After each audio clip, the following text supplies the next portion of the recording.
Right now, I'm very excited because we have an entire family right here in the studio. We are going to discuss Timpanogos Valley Theater's radio live play called It's a Wonderful Life. Welcome to Park City Television. Thank you. We're so excited to have you all here and excited to talk about this fun play. So, Kevin, let's start with you. Has your entire family ever done something like this before, a big production on stage? You know, this is a first time for us. Kathleen, Evelyn, and Felicia have all been on the stage before a number of times. This is a first for me, but it's been a blast. So fun. Well, I'm excited to hear more about it. So, Felicia, I'd love to hear more about It's a Wonderful Life. I think most people are familiar with the storyline, but this is a bit different. It is, and it's so fun. It's a really charming way to tell the story, that it's kind of like you've been blasted back to 1946 and you're on a recording studio, kind of like a TV studio here, and so you're actually watching actors create a radio show. And so the show is kind of a mix of enjoying audibly what you would hear on the radio in 1946. So there are sound effects and musical numbers and advertisements, but also if you come, you get the experience of seeing the actors create those characters also. But it's not traditional in terms of there's no set changes or costume changes. It's just like being in the studio, and you sometimes want to sit back and just listen and be like, wow, this is what the radio would sound like in 1946. Oh, a really fun way to twist such a favorite holiday tale.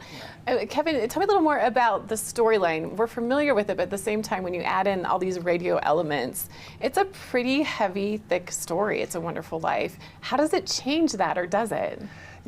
So in the show, I played George Bailey, and the show is really a story about George Bailey, where Clarence and Joseph, they're angels that are coming to observe him and then help him through a difficult time in his life.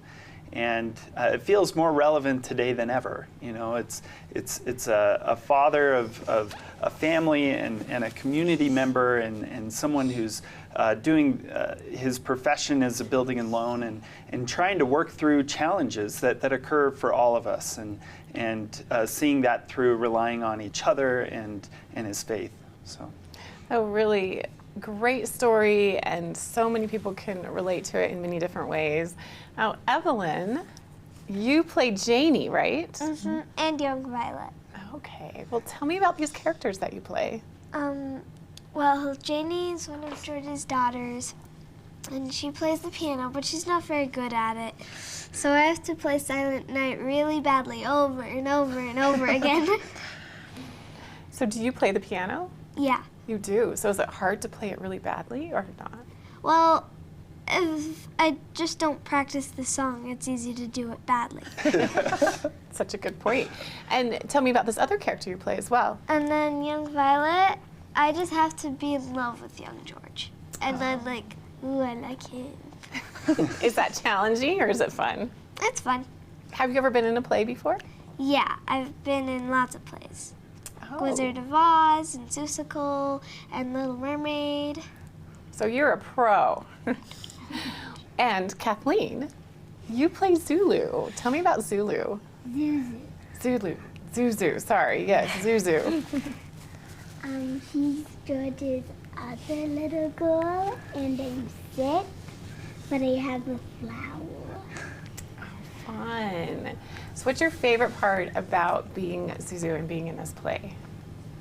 Zuzu, I think it's that I get to be with Daddy and I get to hug him a lot. And I think my favorite part of the play is that I get to sing hippopotamus. Oh, that is fun. Well, I know Zuzu is a favorite character, and I'm curious, Evelyn, since you've been in other productions, how is this one different when it adds in all of the radio elements? It's different because there isn't as much dancing than normal plays, and it's like you just walk up and say your things and you don't actually have to act as much, and you don't have to look a lot like that character either. You just have to like say it.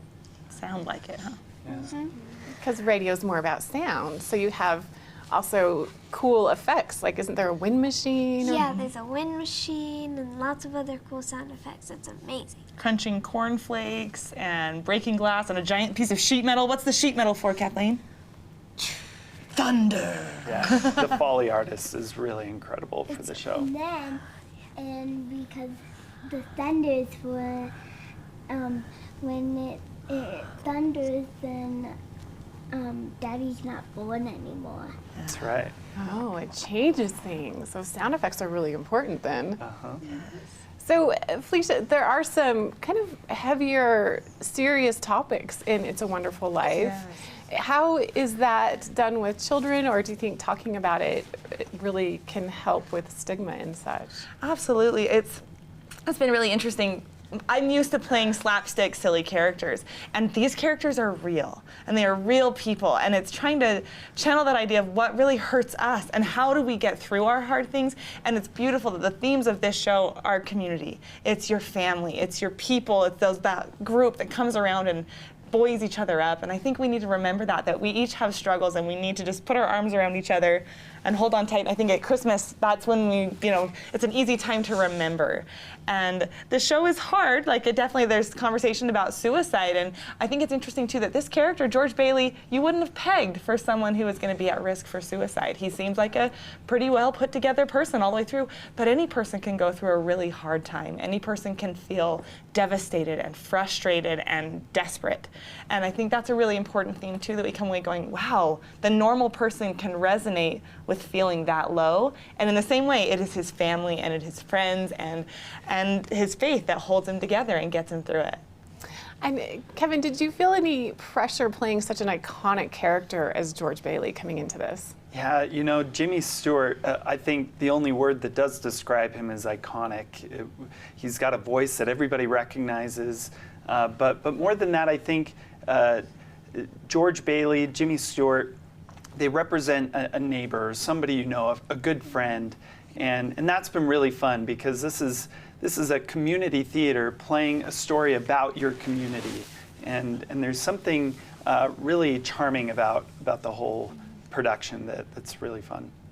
Do you see your family doing even more productions after this? We'll see. This has exceeded my expectations, so yeah, maybe more in the future. Well, I'm so excited to see it. I have 2 more questions for the 2 of you, Evelyn and Kathleen. Evelyn, I'll start with you.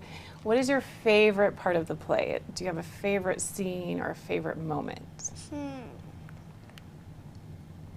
I think my favorite part is at the very end when Dad's born again, and we all get to hug him and say happy things, and everyone's happy and happy and happy and happy and happy. That's a great part, absolutely.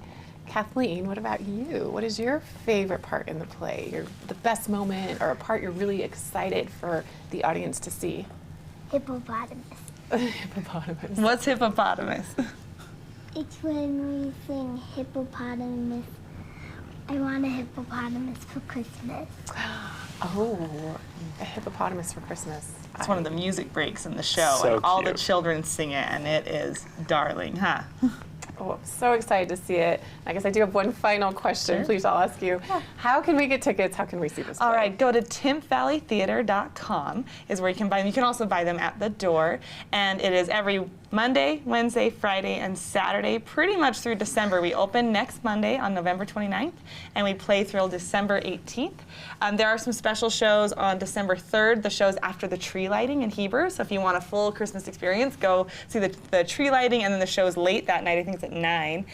Or there's a matinee on December 18th. If you have little people, you want to bring in the earlier shows at 5, and there's another at 7. But Timp Valley Theater, and we're located in the historic social hall just behind City Hall in Heber. Oh, I can tell that the 4 of you absolutely make it. So thanks for being here and talking to me this morning. Thank you. Absolutely. But if you Thank want to you. see the show with us in it, you have to watch a certain show, because we're not in all of them. That's true. There's a double cast, and the other cast is fantastic also. Yep. So we're Wednesday, Saturday, and the other cast is Monday, Friday. Oh, that's an important point. Good to know.